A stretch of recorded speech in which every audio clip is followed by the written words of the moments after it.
Right, hello. This is something different. I've not done this before. I'm literally by myself in my room filming this. I thought I'd do a little quick video where everyone can send in their own questions, just like a little Q&A, anything that you want to know about me sort of thing. I've had a fair few people fucking message in as well. Got some funny questions, some good questions as well. But yeah, nothing else really to it. Let's just get straight into the questions. So, what made you want to start your podcast?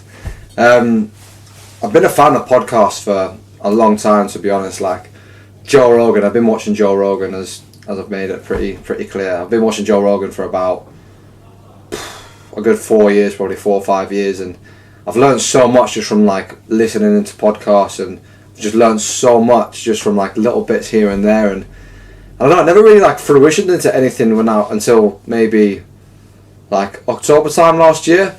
And I was just I want to do something productive with my time. As a lot of you might be listening in, we live in a pretty fucking mad party lifestyle in Leeds, and it's all fun and games. But at the end of the day, I just want to actually do something productive with my time. Like I said, I wanted to I don't know. I kind of want to use it to. I like chatting shit basically, as this has fucking made me aware. But by doing something like this, it just opens my options up, and it makes me I want to get to a point where I can literally interview anyone I want. I think speaking to people is just such a cool. I don't know. I am rambling on a little bit, but I think that speaking to people on a podcast platform is the best type of interviews, because you get mainstream news and you get a fucking 2-3 minute two 3 minute segment on a TV show. You don't really get too much from anyone. It's all it's a media persona sort of thing. Whereas I feel podcasts, you can break down someone, you can actually get a gauge of who they actually are. And I actually enjoy filming them. They're really fun. I've had a few where obviously we've been fucked with my mates. I've had a few where I've had some really cool people on. I've interviewed Shay. Shay was a really cool podcast to do, even though there was a lot of people that didn't like it. But I like having mad conversations, and like I said, I like speaking to a lot of different variety of types of people, and I don't know. The future is still bleak. I'm not looking too far ahead, but the support from all of you guys has been fucking amazing. I've been so touched by I've only been doing it for 2 months, and every single one of you that watches, it means the world that you even watching it, or the fact that people share it. It's just a mad amount of love, and I can't be appreciative of it enough. So thank you anyone that's been supporting. But yeah, that's kind of why I wanted to start a podcast, really, just to do something productive with my time, and to be able to interview people. Why not? It's a good question. So I've had a few. My dream podcast guest, or if I could interview anyone in the podcast, who would it be? It's a hard question, because there's a lot of people I'd like to interview. I think there was someone that said, "Oh, if you could sit down with 3 people, dead or alive, who would it be as well?" So I'll tie that in. I reckon if I was to only interview one person, it'd probably have to be Joe Rogan. Maybe not Joe Rogan, actually. Would it be Joe Rogan? I feel like I could do better than Joe Rogan. I probably want to be on Joe Rogan's podcast more than I want to interview him. I'd be pretty nervous interviewing him. It's a hard question. My dream podcast guest. Do you know what? I reckon it'd probably be someone like Mike Tyson, to be honest. If it weren't Joe Rogan, because Mike Tyson has just had one of the maddest lives you can ever imagine. The scariest guy on the planet. Being through his addiction, and seeing his journey now, where he's just been on the tour, going through his DMT trips, and he's just this mad spiritual guy. I feel you could have a mad conversation with him. He was on Logan Paul's podcast, and he fucking just had a handful of fucking shrooms and just downed him like it was nothing. It was at least 5-6 grams of shrooms. They just fucking had him down. I reckon that'd be a mad experience, just speaking to someone like him, someone of that magnitude as well. I don't think. Obviously, people of our generation, I'm only 21, so I say of my generation, we're still young, but I feel our parents' thereation, when they were growing up, there's just a different aura about Mike Tyson that we probably can't understand. We can only appreciate him and see videos of him when he was younger, but there was something special about Mike Tyson hype. And yeah, I just think speaking to him and speaking about all of his experiences, I don't know if any of you have ever watched. I watched he's got his own podcast, Hot Boxing with Mike Tyson, and his video with Steve-O. Wow. So the stories they stay on there, mate. I'm telling you now, if you haven't watched that, give that a watch. It's a good watch. But yeah, I'll probably say Mike Tyson if not Joe Rogan. Kofi, my man. Is it true you ski in your shoes because you have massive flippers? It is true. I have big feet. Fucking hell. Don't know if you can get in shot there, but I am size 12, size 13, so I have got big feet. And you know what they say about big feet? Big socks. That is the daddest joke ever. Probably. I'll keep that in there. Fuck it, why not? I've got loads of questions here, to be fair. Credits to everyone that's actually fucking cared about asking me a good question. What was it like when you moved to the UK first, coming from Malta? It's a mad experience, to be honest. Like, coming from Malta, like, no one really likes venturing out, and if they do, like, they get homesick very easily, and it's just everyone's content with an island life, everyone's content with being there, and it was a big step for sure. Like, most of my friends, like, if not all of my friends, the only person that really believed in me was my mum. Most of my friends, even like really close to me, they're like, oh yeah, you're gonna go there and you're gonna come back within 2-3 months. So I didn't really have like the support from friends I really wanted, to be honest. Obviously there's a couple and they know who they are, but there were a few people close to me that didn't really give me that support. My mum always gave me that support, and my mum's always been my rock. She's always, like, the amount of hard work she's put in to give us the life that we've had. Obviously it wasn't an easy upbringing, but again, she's just done so much for us. So the fact that I had my mum supporting me was probably enough. It's a big change. Like, Malta is completely different to here. The lifestyle, the way people are, like uni life over here especially, like uni life over there is like solid. Like, I think it's like 80 for a first. Like, you've basically got to dedicate all of your time and dedicate fucking extra work, and that's like from first year. It's not like over here where you can fuck about basically first to like basically second year. Second year is a bit more serious, but like you can still kind of fuck about. In Malta it's completely different, and I don't know if people close to me know this, but basically when I was in Malta I dropped out of college, so I was then working full time for a year. So when I decided to move here, when I moved here, I came here a week before I turned 18, and I came here living in a shared uni house with people I never met before. And I was doing college in my first 2 years, so I was mad as well, like being like 18 starting college, and the age difference between 18 and 16-year-olds are fucking mega already. So there was a big age gap there, and then I was also like trying to live a uni lifestyle in a uni house, but then like the people I first lived with, like proper nice people, they actually really guided me onto like there, because they were doing sports events management, which is what I'm doing at uni, showing me like what that course can entail and what it can bring to you. And yeah, it was just like, everything's just so mad. Like, I've been here for 3 years now. I only feel like I've only just gotten on my feet. And you need to go through shit to like, if you don't go through your ups and downs, then you're never going to make any progress if you're on a constant tail. So it has definitely been a hard change. Of course, like I get homesick, of course. But I've been here for 3 years, so it's like it's kind of gotten used to it now. You got to be able to put yourself in positions where you take risks. And you can't be afraid, like I say this again, but you can't be afraid to fail. Like, failing is important. Like I said again, like if you don't fail, then you're never going to grow. So the change for me, I know I've gone a bit off tangent then, but the change for me, it was difficult, but I wouldn't change it for the world. I've learned so much, I've grown so much, I've had to grow up as well. Like, I had to grow up. I literally left all of my family behind. I see my family for maybe 3 weeks out of 52 in a year. And it's not easy, but you just learn to live with it. It's a part of growing up. Like, I didn't even go home for Christmas. I went home for Christmas last year, but I didn't go home for Christmas like the year before because I had to get a job. And it's just mad the way everything's worked out. My experience in these, like, it's just, I wouldn't change it for a thing. Honestly, I love Leeds. And Malta, like, I miss it, but again, everyone's very closed-minded. So like, what I wanted to do and what I want to do, there's nothing really there for me, so I only really see it now as like a sort of holiday destination. It's always going to be my home. It's where I grew up. I'm never going to forget that, but I'm happy. Right, favourite movies. Right, you can't see it, but I've got Goodfellas and Godfather up there. I think they're my type of like favourite type of films, like American gangster films. Wolf of Wall Street, unbelievable film. You know, any Leonardo DiCaprio, Robert De Niro. I'd say those are like my type of favourite films. What are yours? You got to let us know. Do you put your pants or socks on first? Always pants. Oh wait, I say pants. Is that like an American version of like your trousers. If it's an American version of your trousers, then socks go on first, obviously. Socks then trousers, but boxers then socks. Milk or cereal first? Cereal, definitely. But I don't really like cereal. I'm not really a cereal eater. What's your aspirations for the podcast and what does the future hold? And again, it's going back on it, but I just want to be able to get to a point where like this can just raise my profile. Like that's kind of why I'm doing Paul's Punch Up as well, because like I want to work for the UFC. That my dream is to work for the UFC as a matchmaker, and I'm a very long way away from doing that, of course.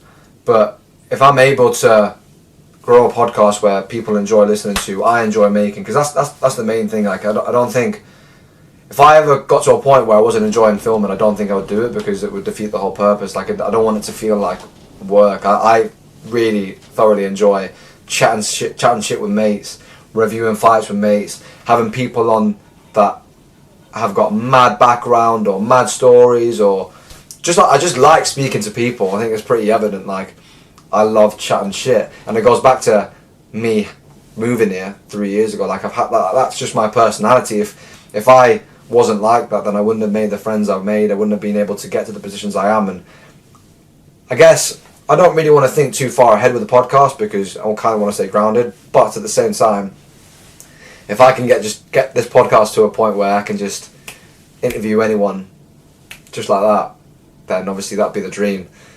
But there's so many people I want to speak to, so many people. Hopefully you guys can help make me happen, help make it happen even. But yeah, Jess Geary, a good friend of mine. I'm not going to read the question out loud because I'll be revealing a secret, but yes to your answer. If you are watching this, it does work, and that's why I can't give away the secret, because otherwise what would I have? This is Sol's question. Big up Sol, great guest. Who inspires you to work harder? A lot of people. I feel like obviously I've got my own inspirations, like again the Joe Rogans, and funny enough, like it's so funny. A lot of people like to hate on McGregor because of his stupid mistakes he's made in the past, but everyone makes mistakes, and I think it's so easy to judge someone before knowing them, or from an outsider's perspective when you don't actually know what's going on. Like the way I see McGregor as an inspiration to me is he's this kid who was broke, literally collecting like welfare checks from the government, like no one believing in him, but he's talking about how he's going to be a UFC world champion, a 2-weight UFC world champion, never been done before, and he's saying this like years before he's even gotten into the UFC as a broke guy, just manifesting it and envisioning it, and then he gets to the UFC, smashes everyone, beats Aldo undefeated for 10 years with one punch, fights Floyd Mayweather. Like he literally went from collecting welfare to fighting Floyd Mayweather for $100 million in the space of 4 or 5 years. That is incredible. Like, take away the stupid actions he's made, which again it's hard to judge, because when you go from being a normal person to then fighting Floyd Mayweather in 4 or 5 years for $100 million, and you're getting all this money and you're getting all these people around you telling, oh, you're the best, your ego's gonna go crazy. It goes back to that Mike Tyson as well, where he was a coke addict. You could see he was all over the place. He's done stuff like McGregor. Of course, he made inexcusable mistakes. He went too far and probably was a bit racist in the Khabib build-up for sure. I won't hide away from that. Hitting an old man in a pub. Again, these aren't good things, but to me they seem like fucking, like from an outsider's point of view. I'm a big fan, so maybe I am a bit biased, but it just seems like that he was just going through a period of his life where he was going through a mad one. He was probably fucking suicidal and going through all that shit, and it's not meant to be like, oh yeah, I feel sorry for McGregor because he's got fucking millions in the bank, but he's just an inspiration to me. Like what the work he's done in such a short amount of time is just incredible. So he's someone that I'm always going to look up to. He's the reason why I got into the UFC, of course, as many of you probably are, as many of the haters probably are as well. That's another thing. Many people like to hate on McGregor, but if it weren't for him, like the UFC wouldn't be as big as it is right now. So there's a lot of credit I got to give to McGregor. And then also my mum. It goes back to my mum and dad. My mum and dad like work so hard. Like, my dad, since I can ever remember, has always worked 18 hours days with like maybe 2 hours sleeps. Seen my dad like break down. I've seen my dad have a panic attack. I've seen my mum stress about money, like, and they always put us first. They always put me and my brother first. They always did what they could do to make sure we could have like the small things. And like, it's a part of growing up that I've just come to realise, and I've just become appreciative of, like, wow, like, they just put in so much work for us that I aspire to be able to have a work ethic like my mum and dad, because wow, if I can have their work ethic and then put my mind, they've given me an opportunity to, I mean, I can't imagine, like, it's easy for my mum and dad as well, for me being out here. Let's also not forget that, like, I'm their kid and I'm all the way out here completely by myself, 3.5 hours away. And again, I don't come from any money, so it's not easy for me to just go back home, get a flight, But it's a part of life that I'm still learning and growing as I'm getting older. So again, probably went a bit off tangent, but that's my answer. What's the maddest thing that's happened to you, or maddest thing you've seen?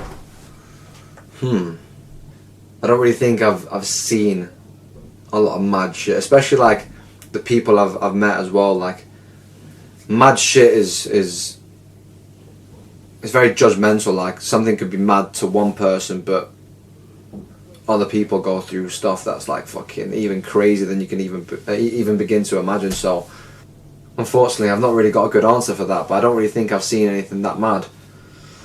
Carney, my man, maddest drug experience, close call. So mum and dad, if you are watching, please turn away. One of the maddest experiences I've had on drugs was probably Mintfest 2018 with Chris, and I was fucking off my nut, I'm not even gonna lie, and I blacked out for 4 hours. Like, I genuinely don't remember 4 hours of anything, and I just remember like sort of like regaining consciousness, because there was like 1 hour left, and I just remember my housemates at the time saying, oh yeah, we're leaving, do you want to come with us? And then me and Chris were just like obviously still going, like, oh nah. And this is as well, like, in Malta, like, I never touched anything, like, genuinely never touched anything. It's a small island. I didn't really want to know. They didn't really want everyone knowing my business. And also, drugs are expensive, and it's pretty shunned upon. Nothing like here again. But I was like, that was like my first year in Leeds sort of thing. I was like getting into like raving, going out, like and me and Chris have had some fucking some mad times, to be honest. He'll definitely be laughing listening into this. But yeah, we're at Mintfest and then blacked out. Remember regaining consciousness last hour, and then we decided to go into the hangar, and there was Adam Bayer playing. Bear in mind, like, I was only just getting into tech and I'd never experienced like that heavy techno before. I walk in and I'm thinking, like, I was walking like trying to, it's hard to explain, but basically, like, I was in the hangar and I thought that the floor was at a ramp sort of thing. So I was like fucking walking as if like I'm trying to not like fall down, trip over. I remember tripping over so many people, and Chris was like trying to fucking stop me from falling over. And I was tripping balls, mate. Like, I was looking at people, and they looked like they were leaning on a ledge, but then like I looked back and like they were just standing there. There were people that like I was walking in front of. That's another reason why I was like tripping over people, because I thought there were people that were sat down and they were stood up. I thought I seen barriers, like, you know, those fucking like those metal barriers. I thought there was shit in front of me. I thought there were ramps. Like, it was just like my head was blown off. Imagine all of that mixed in with heavy fucking techno, and also, I don't know if anyone else was there, but I think someone had a heart attack and the music stopped for like 10 minutes. And there's like 3,000-4,000 people in this massive hangar. Everyone's off their nut. I'm tripping balls, and then the music stops for 10 minutes. And everyone's like, what the fuck is going on? That was a pretty bad, like, that is one of the maddest experiences I've had on like party drugs. But psychedelics, oh wow, I've had some of the most amazing times on psychedelics. I did mushrooms for the first time by myself. I was a bit cringy, but I walked down the road. There's a little walkway past behind KFC in Henley, and I remember just walking by myself, and I was waiting for Cam Forbes. Funnily enough, I'm gonna out Cam Forbes, and he was being long. So I was like, oh fuck it, I'm just gonna eat him by myself. Went on a little walk, and I started tripping. I was like, everything that I looked at just started going blue. Like I seen anyone that walked past me, funny enough, was wearing a blue top, or I'd see a blue door, or I'd see a blue car drive past, and I just started giggling. This is the first stages of it, and then as I was walking to where I wanted to get, and this was at the beginning of lockdown as well, when like everything was like proper serious with police, and it was warm. It was a really nice sunny day, so I'm walking down anyway, and there's this fucking bad shit crazy woman like painting these fucking faces on these electricity boxes, like talking about Jesus and that, but like being proper weird. Like she was like, oh yeah, I can hear voices, I've been speaking to spirits all my life, and I'm just like, wow, this is not a conversation I want to be getting involved with now. I kept on walking, sat down on the grass.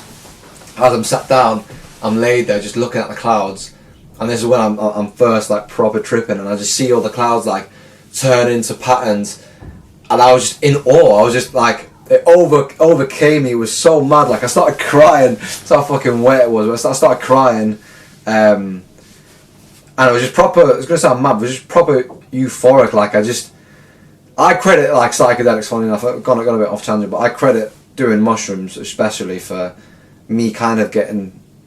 It's weird. People that have done them will understand me when I say this, but it's just like my focus has just been a bit more straight on since trying mushrooms, and I really do think there's some sort of benefit to it. I mean, they use mushrooms in America, and I think even in England they're starting to use like DMT to help with therapy for people with PTSD and mental health. So there's a lot of benefits to it.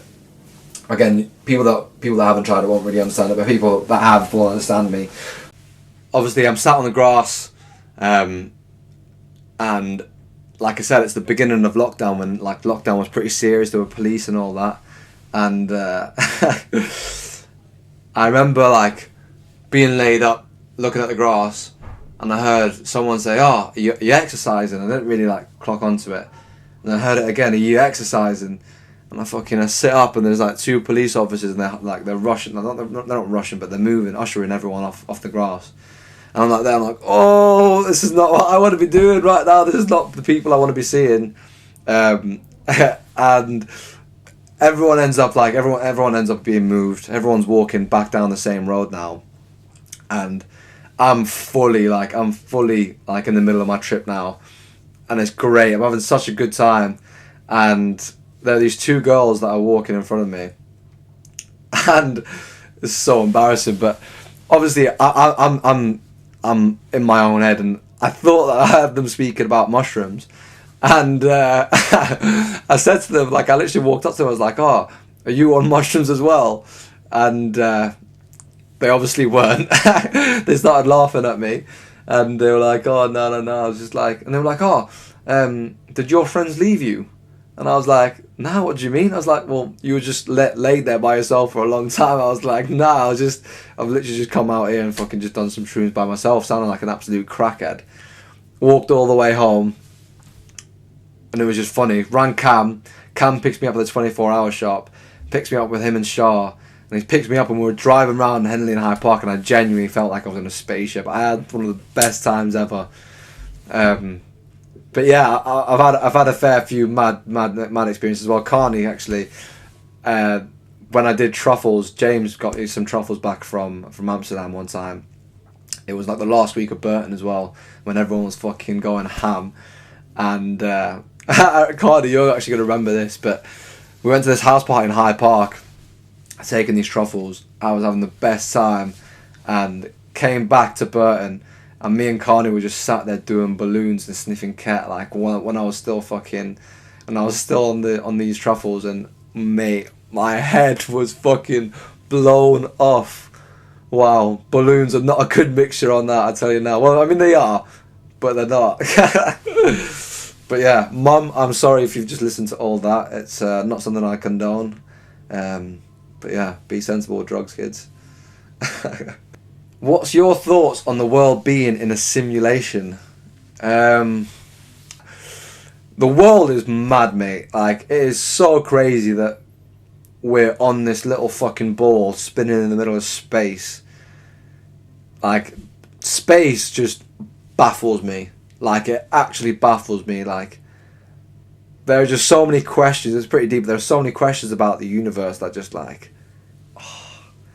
Like, there are so many questions, just the uncertainty of not knowing, like, what we're actually in, what we're a part of. Wow, I could chat about it for hours. The only thing I say, like, I don't know what I believe, to be honest, but the one thing that I always say is the Sims don't know that they're in the Sims. Like, the characters in the game, they don't know they're in the game. I'm not saying I think we're in the simulation, but, like, what we're in right now, the chances of being in what we are right now, even in the time that we're in right now, is just mad. Like, so mad.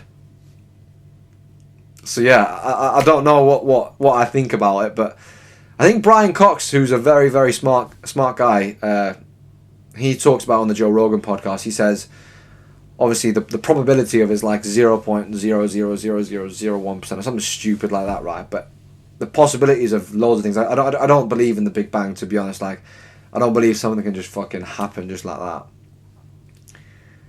So it begs to believe, like, what are we actually in?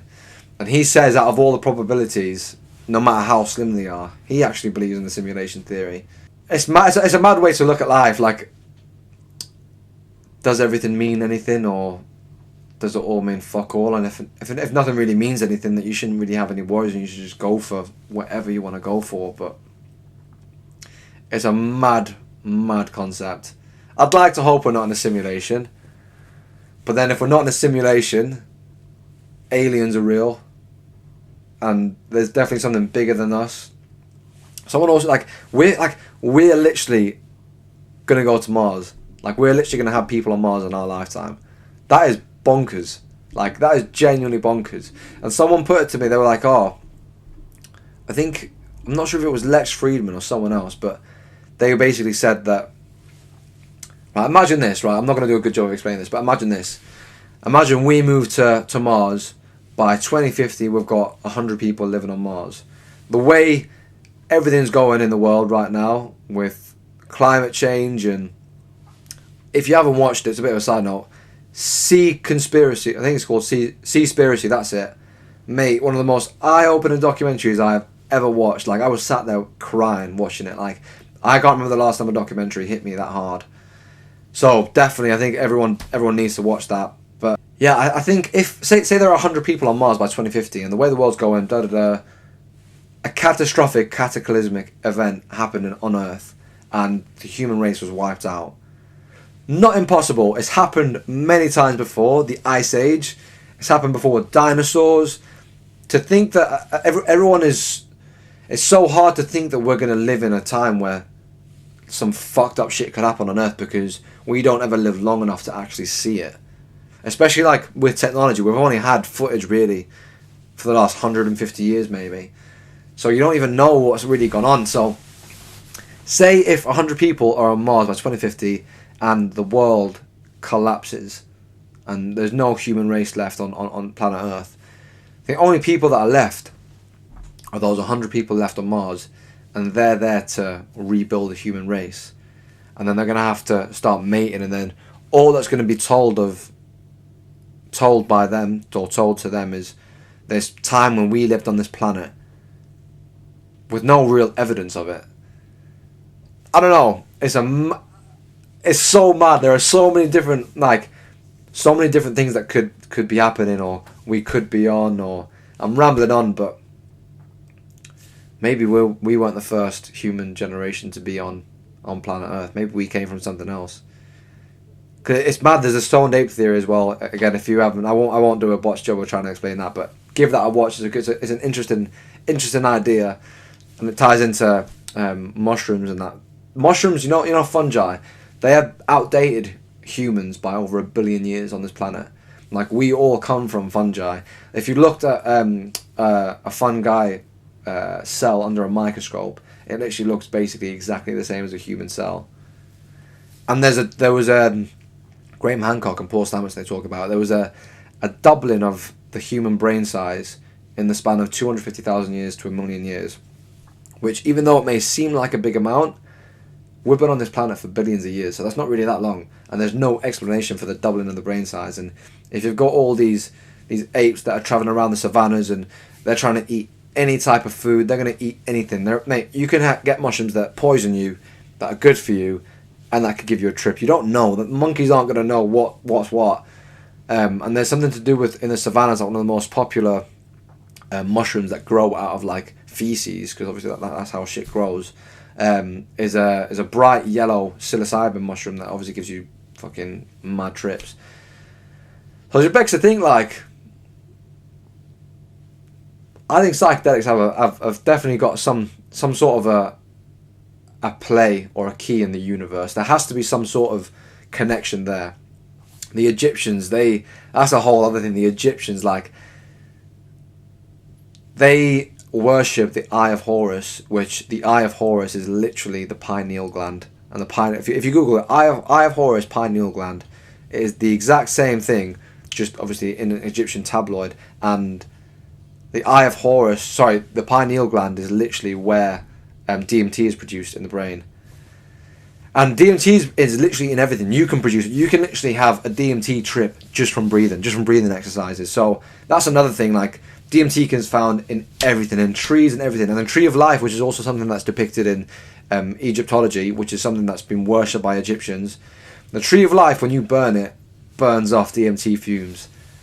So there's just I've only tried DMT like once. I didn't do enough to have a proper trip. Like, it's mad though. You actually have one token, you feel something instantly. It's mad. But again, I've probably gone off tangent massively here.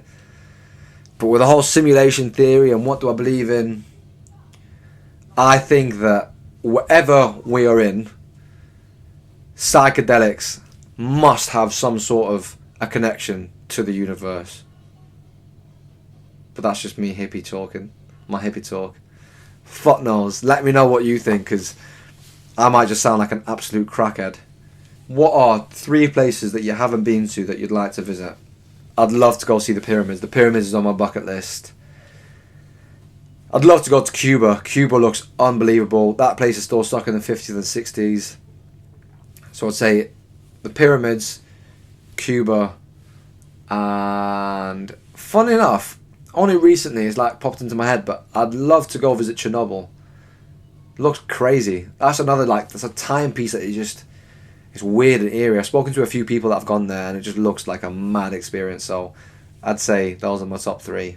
But yeah, that is all there is to know about me. Thank you for sending in your questions. It's a bit of a different upload. I'm not really sure how this is going to plan out. It might be shit. It might seem disorganised. It might seem fucking good. You might have had a laugh. If you had a laugh, I mean, that's what I want.